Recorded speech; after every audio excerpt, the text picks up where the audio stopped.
3.2 Differentiability, Part 1. Your objectives for this lesson are to identify points at which a function is not differentiable.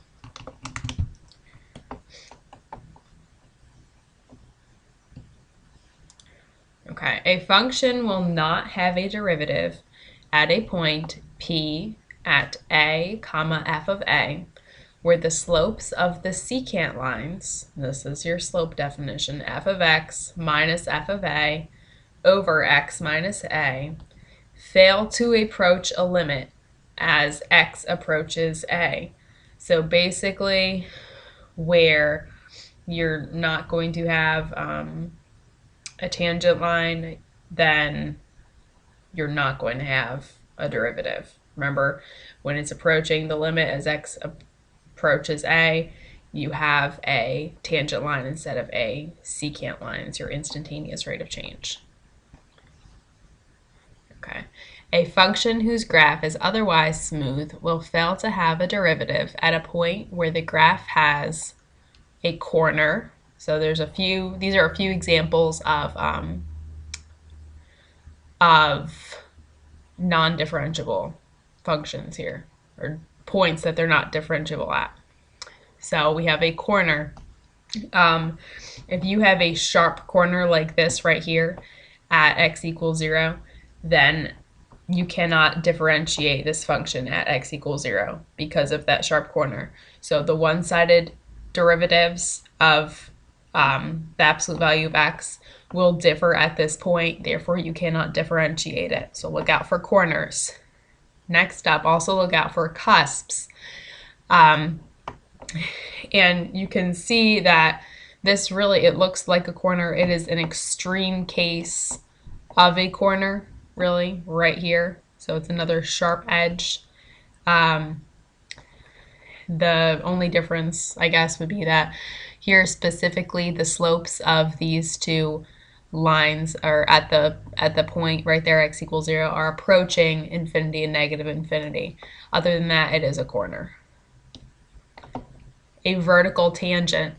So if you have a function that has a point with a vertical tangent, so like right here would be a vertical tangent line,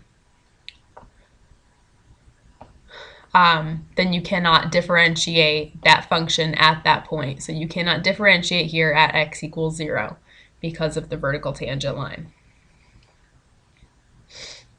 If you have a discontinuity, you also cannot differentiate at the point of discontinuity. So right here, there is no derivative at x equals 0. You cannot differentiate at x equals 0. Okay. Example 1. Find all points in the domain of f of x equals the absolute value of x minus 2 plus 3, where f is not differentiable. So, not differentiable.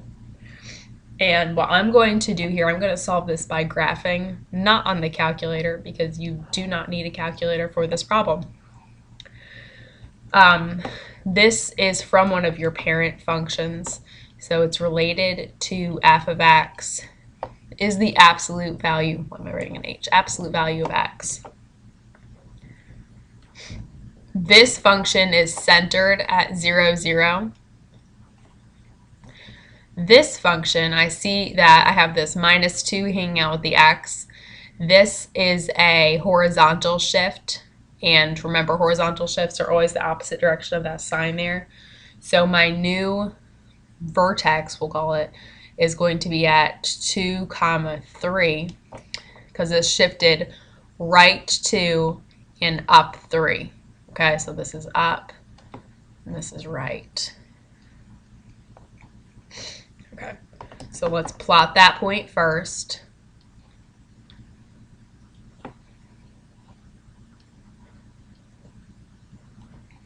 Two, 3, that's right here. And I know that on each side I just go up 1 over 1, or here back 1 over 1. I want the V shape. It's like this. Okay.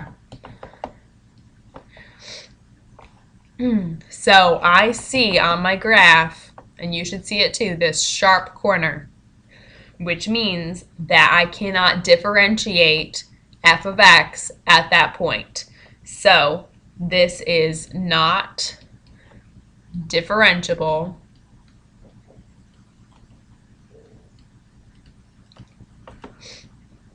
at x equals 2. Okay? Every other point, this is a straight line going on forever and ever in both directions. So the derivative would be a plus 1 over here because we have a positive slope, and a negative 1 over here with our negative slope. But at this point, where they meet, you see negative 1 and 1 are two different numbers, not differentiable at that point. That's what we're looking for. Differentiable functions are locally linear. So a function that is differentiable at a, what is this supposed to say? Oh, at a, point A, closely resembles its own tangent line very close to A. So basically when you zoom in,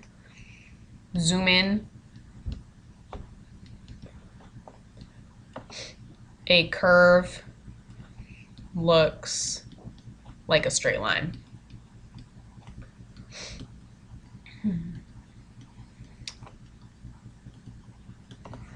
And we can take a look at this right now. So let's pull my calculator. Let's graph sine x over x. Let's see what this looks like. Okay, so I have a curve here. I can see the curve. It just looks like a curve. But I'm going to zoom in right there. And I'm going to use my Z-box tool here. So zoom, Z-box is number 1. Select this area here. Okay, so I have a bit of the curve right there. And you can already see it's straightening out. It looks a little bit flatter.